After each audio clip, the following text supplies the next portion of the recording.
Apa itu wilayah? Apa gunanya kita belajar wilayah? Apa perbedaan antara wilayah formal dan wilayah nodal? Kemudian apa sebenarnya pewilayahan? Hari ini kita akan membahas materi kelas 12, mata pelajaran geografi, wilayah dan pewilayahan.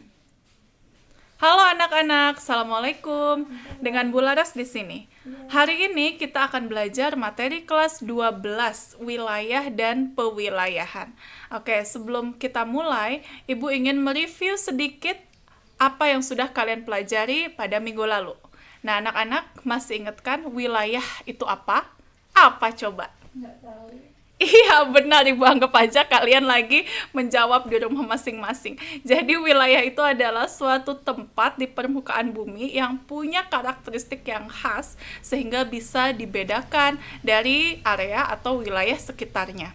Oke, pertanyaan selanjutnya. Jawab lagi ya. Iya. Jadi, wilayah itu ada berapa sih? Ada berapa jenis wilayah? Satu. Salah, bukan satu, tetapi 3. Ya, formal, fungsional, dan perseptual atau vernakuler, nama lain perseptual ya. Nah, masih ingat nggak sih masing-masing itu apa? Kalau kalian lupa, coba simak penjelasan Ibu berikut ini. Jadi ada 3 jenis wilayah, yang pertama formal, yang kedua fungsional, dan yang ketiga vernakuler atau wilayah perseptual. Wilayah formal itu jika di suatu wilayah tersebut, di seluruh sudut-sudut areanya, itu ada karakteristik yang sama, satu atau lebih. Yang kalau wilayah fungsional itu ada hubungan. Nah, anak-anak wilayah fungsional tuh nama lainnya adalah wilayah nodal. Nodal itu titik. Kenapa kok titik ya? Karena ada satu titik yang menjadi pusat. Jadi ada hubungan antara areal pusat atau nodal area dengan area sekitarnya. Nah, sifatnya ini kalau wilayah fungsional dinamis. Kenapa? Karena hubungan itu nggak bisa satu kali aja, tetapi selalu berlangsung. Jadi hubungannya dinamis, ya. Berbeda dengan yang tadi wilayah formal itu sifatnya statis dan juga homogen. Homogen itu seragam. Kenapa kok bisa seragam? Ya karena tadi ada kesamaan tertentu. Jadi itu formal, yang fungsional itu tadi sifatnya dan dinamis. Contohnya apa sih wilayah di mana satu wilayah berpengaruh ke sekitarnya? Ini contohnya, Jabodetabek itu ya. Jadi terlihat di sini wilayah tersebut saling mempengaruhi.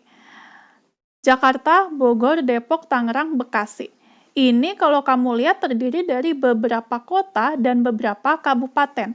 Namun karena hubungan antar kota dan kabupaten yang sangat erat ya, hubungan selalu terjadi, saling mempengaruhi satu sama lainnya, maka itu bisa dikategorikan sebagai satu wilayah besar, yaitu wilayah fungsional Jabodetabek. Nah, yang ketiga wilayah perseptual atau wilayah vernakuler. Ini adalah wilayah yang dipengaruhi cara pandang seseorang atau pengetahuan seseorang. Misal, kalau ada yang bilang gini, oh saya mau pulang kampung ke Jawa. Apakah menurut kamu dia akan pulang kampung ke Cianjur? Enggak kan? Mungkin dalam pikiran kamu, oh dia mau ke Jawa Tengah, oh dia mau ke Jogja, oh dia mau ke Jawa Timur. Padahal Cianjur juga di Pulau Jawa kan, anak-anak? Nah, jadi wilayah perseptual itu atau vernakuler dipengaruhi cara pandang seseorang. Menurut orang-orang, Jawa itu bukan Jawa Barat, Jawa Tengah atau Jawa Timur atau Jogja. Begitu ya. Kita lihat lagi secara lebih jelas satu-satu. Nah, ini wilayah formal. Kemudian contohnya nih, provinsi, kabupaten, kota, RT, RW itu merupakan contoh wilayah formal. Ya, mereka memiliki karakter yang sama, yaitu wilayahnya sama, setelah itu pemerintahannya sama. Nah, itu adalah contoh kesamaan wilayah formal. Nah, terus ada lagi, ada lagi nih contoh lain. Nih, satu wilayah ini punya kesamaan, yaitu sama-sama wilayah persawahan. Jadi itu ada kesamaannya. Kemudian ada lagi ini wilayah perkebunan. Ini juga wilayah desa kerajinan, maka itu adalah wilayah formal, di mana ada seenggak-enggaknya satu kesamaan. Nah, lanjut wilayah fungsional. Wilayah fungsional atau nodal ya, ada area pusatnya atau nodal yang mempengaruhi daerah sekitarnya. Ini gambar di sampingnya itu adalah Jabodetabek di mana jalur transportasinya terus berkembang.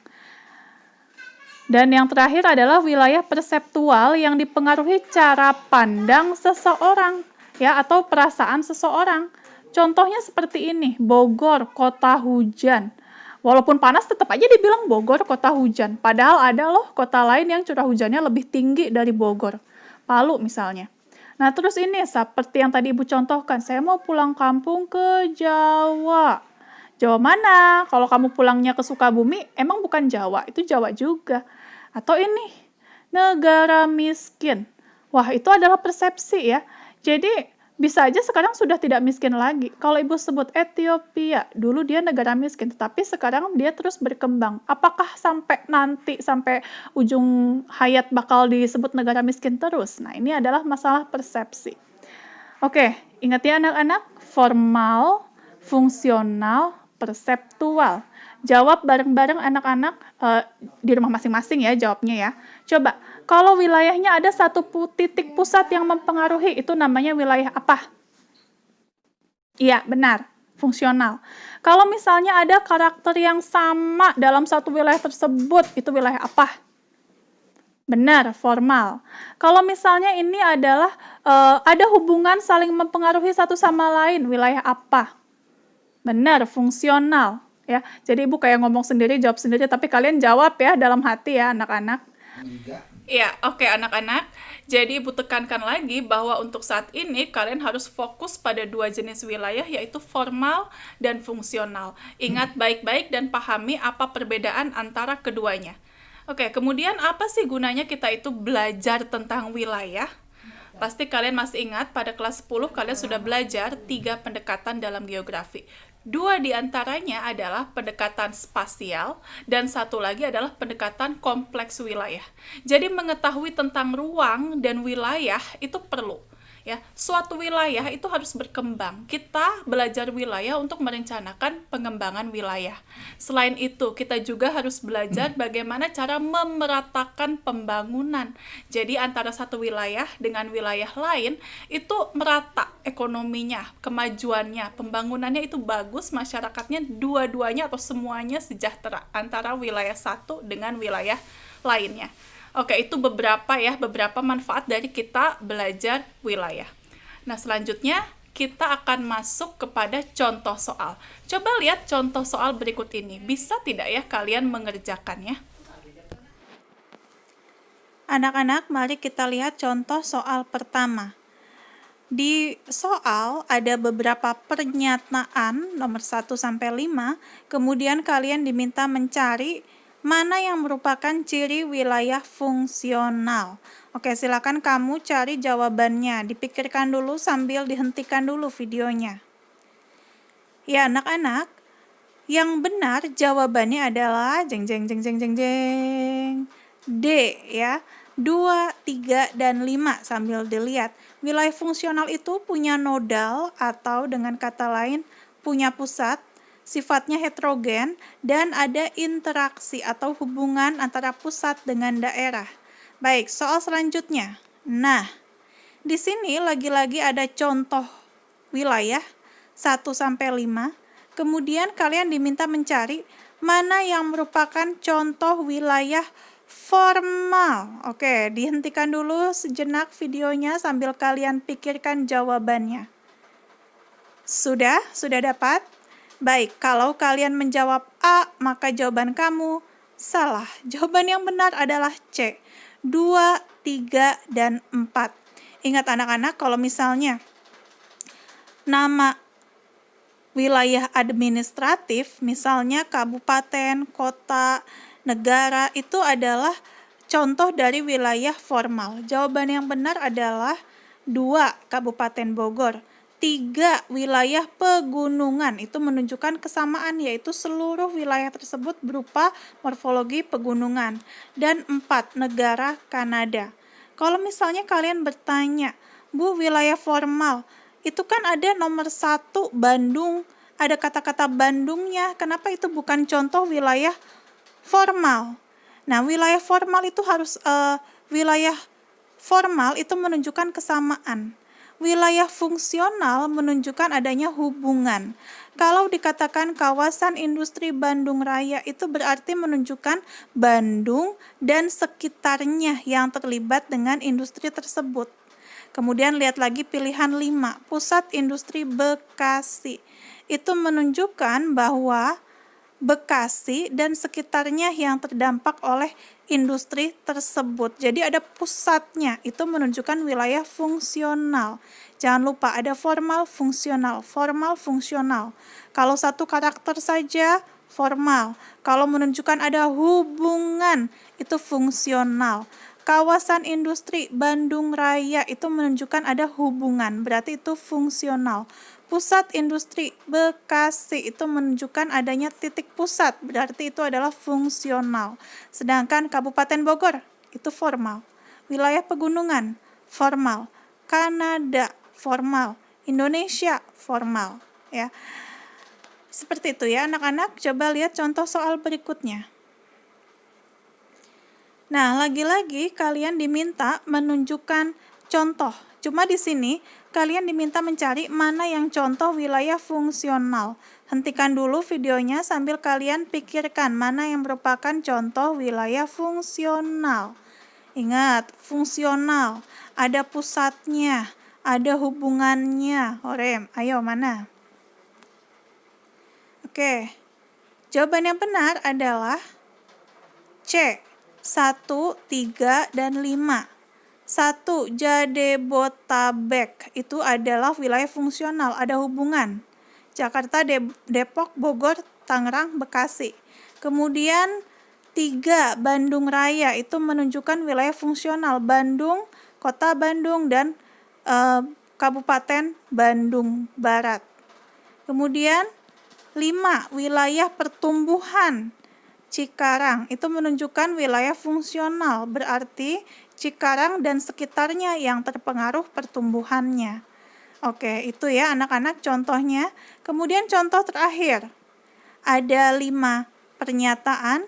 Kalian diminta memilih mana yang merupakan ciri wilayah formal. Ayo, jangan ketukar, kalau formal tuh kayak gimana? Jawaban yang benar adalah D, 2, 3, dan 5. Ya, jadi memiliki kesamaan karakteristik, sifatnya homogen dan statis. Itu ya anak-anak. Anak-anak, sekarang kita masuk kepada pewilayahan. Apa itu pewilayahan? Supaya paham, Ibu sarankan kalian melihat gambar berikut ini. Nah, anak-anak, itu adalah peta DKI Jakarta. Tahu nggak berapa sih kota yang ada di DKI Jakarta? DKI Jakarta itu terdiri dari 6 kota. Tapi lihat deh gambar tersebut. Ada berapa warna sih? Apakah ada 6 warna pada peta DKI Jakarta tersebut? Tidak kan? Cuma ada 3 warna, yaitu biru, biru muda, dan kuning. Ngomong-ngomong, peta tersebut sebenarnya peta apa sih? Itu adalah peta kedalaman muka air tanah. Nah, jadi kalian lihat, DKI Jakarta yang ada 6 kota itu di gambar tersebut hanya dibuat menjadi 3 wilayah saja. Jadi itu yang disebut pewilayahan. Pewilayahan itu adalah suatu usaha untuk menentukan batas wilayah, ya. Biasanya lebih besar dari struktur pemerintahan lokal. Maksudnya apa? Untuk apa? Itu untuk mengefisienkan pemerintahan dan perencanaan. Jadi pewilayahan ini adalah untuk memudahkan perencanaan yang akan dilakukan oleh pemerintah ataupun lembaga lainnya. Baik anak-anak, bagaimana cara melakukan pewilayahan? Seperti yang sudah kalian ketahui tadi sebelumnya, beberapa jenis wilayah adalah wilayah formal dan wilayah fungsional. Mari kita simak bagaimana sih sebenarnya melakukan pewilayahan formal dan wilayah fungsional. Pewilayahan secara formal. Nah, pewilayahan secara formal, ya berarti ingat, wilayah formal ada kesamaan karakteristik. Nah, karakteristik apa yang digunakan? Bisa karakteristik sosial budaya, bisa juga karakteristik fisik. Kalau karakteristik sosial budaya itu misalnya keadaan populasi, bahasa, suku, agama, pendapatan. Kalau karakteristik fisik itu misalnya yang berkaitan dengan bentang alam, ketinggian, jenis tanah, iklim. Nah, baik, Ibu akan menunjukkan beberapa gambar ya, peta tepatnya. Kemudian coba kalian pikirkan pewilayahan formal di gambar tersebut menggunakan karakteristik apa? Ya, sosial budaya, kalau sosial budaya apa? Kalau fisik apa? Nah, coba lihat gambar tersebut, peta tersebut. Itu pakai karakteristik sosial budaya atau fisik? Coba di-pause dulu, dihentikan dulu, sambil kamu pikir. Kalau jawaban kamu benar, dapat coki-coki. Ya, baik anak-anak, pada gambar tersebut, karakteristik yang digunakan adalah karakteristik fisik. Tahu dari mana? Itu lihat judul petanya segede-gede gitu. Perakiraan curah hujan. Jadi karakteristik yang digunakan adalah curah hujannya ya, karakteristik fisik. Nah ini pakai karakteristik apa? Coba. Kalau tadi ada judulnya gede, nah sekarang nggak ada.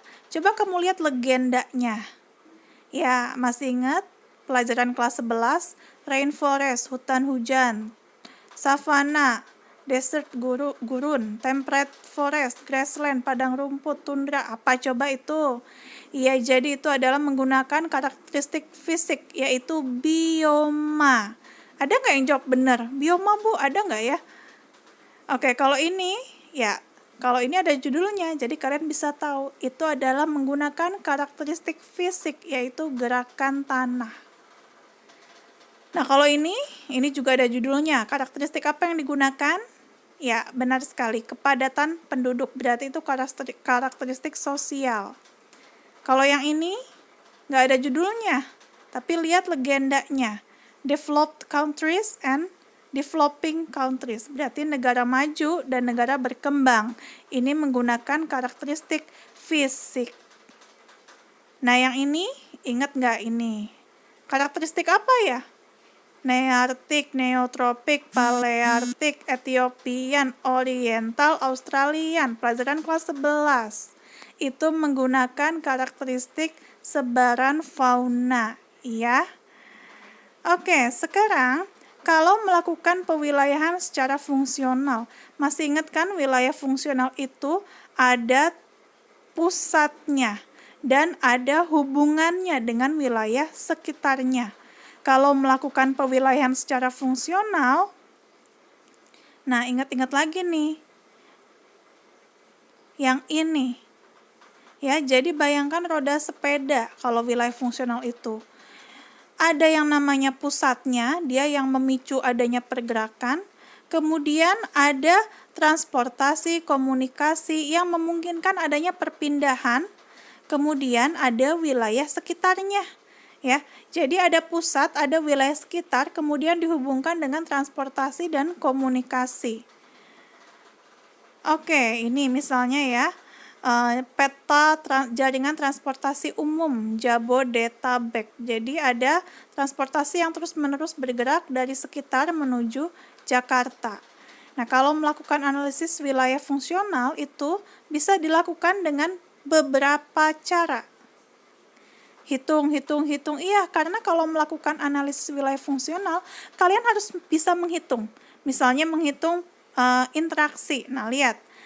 Analisisnya bisa dilakukan dengan analisis arus, analisis indeks konektivitas atau teori grafik, analisis kekuatan interaksi, analisis teori titik henti. Ya, itu beberapa analisis dalam wilayah fungsional. Ibu akan tunjukkan beberapa, kalian nanti akan mencari tahu sendiri di berbagai sumber. Nah, analisis arus itu berusaha menentukan mana yang merupakan pusat wilayah. Itu contohnya. Yang kedua, analisis indeks konektivitas itu adalah mengetahui bagaimana interaksi wilayah dengan adanya jaringan transportasi. Kalau analisis kekuatan interaksi, itu untuk mengetahui besarnya kekuatan interaksi antar wilayah. Ada juga teori titik henti atau breaking point theory. Itu untuk mengetahui lokasi titik henti pelayanan antara kota satu dengan kota lainnya. Baiklah anak-anak, itu adalah materi untuk hari ini. Pada pertemuan selanjutnya, kita akan secara lebih khusus membahas berbagai analisis yang diperlukan untuk wilayah fungsional. Misalnya, ada analisis indeks konektivitas, kemudian ada juga analisis kekuatan interaksi. Terus ada juga nih yang disebut sebagai teori titik henti. Ya, itu 3 di antaranya. Kalian harus menyiapkan kemampuan berhitung kalian, karena untuk melakukan analisis ini kita perlu menghitung dengan menggunakan beberapa rumus. Selain itu, dalam wilayah fungsional ada juga yang disebut titik pusat pertumbuhan dan teori tempat sentral. Baik anak-anak, itu dulu materi kita hari ini ya. Tetap belajar di rumah, tetap sehat, dan juga jangan ragu-ragu untuk menanyakan hal-hal yang perlu kalian tanyakan pada komentar di bawah. Ibu akan mengecek komentar kalian jika Ibu ada waktu. Oke, sekian saja. Terima kasih anak-anak. Assalamualaikum.